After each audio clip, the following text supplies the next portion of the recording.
سلسلہ نمبر 10 ترجمہ و تزکیر سورةالحجرات آیت 16 تا 18۔ ترجمہ جاوید احمد غامدی، تفسیر و تزکیر وحید الدین خان، آواز سراج الدین۔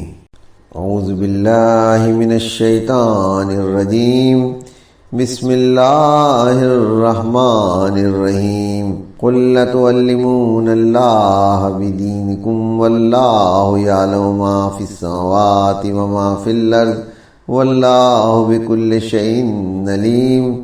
یمنون علیک ان اسلموا قل لتمنوا علی اسلامکم بل اللہ یمن علیکم ان ہداکم للایمان ان کنتم صادقین۔ ان اللہ یعلم غیب السماوات والارض واللہ بصیر بما تعملون۔ آیات کا ترجمہ۔ ان سے کہو کہ تم اللہ کو اپنے دین سے آگاہ کر رہے ہو، درحالے کہ جو کچھ زمین میں ہے اور جو کچھ آسمانوں میں ہے اللہ اسے جانتا ہے، اللہ ہر چیز سے واقف ہے۔ یہ تم پر احسان رکھتے ہیں کہ انہوں نے اسلام قبول کر لیا، کہہ دو کہ اپنے اسلام کا احسان مجھ پر نہ رکھو، بلکہ اللہ کا تم پر احسان ہے کہ اس نے تم کو ایمان کی توفیق عطا فرمائی۔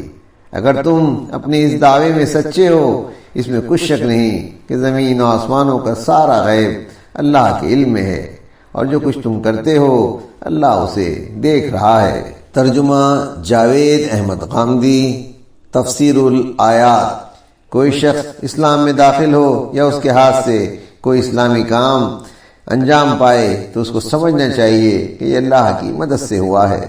ایمان اور عمل سب کا انحصار اللہ کی توفیق پر ہے، اس لیے جب بھی کسی کو خیر کی توفیق ملے تو اللہ کا شکر ادا کرے۔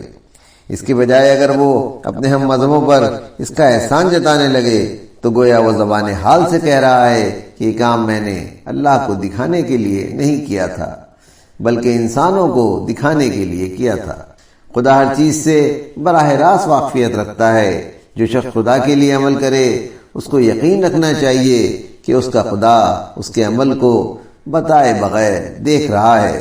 تفسیر تزکیر القرآن وحید الدین خان، آواز سراج الدین۔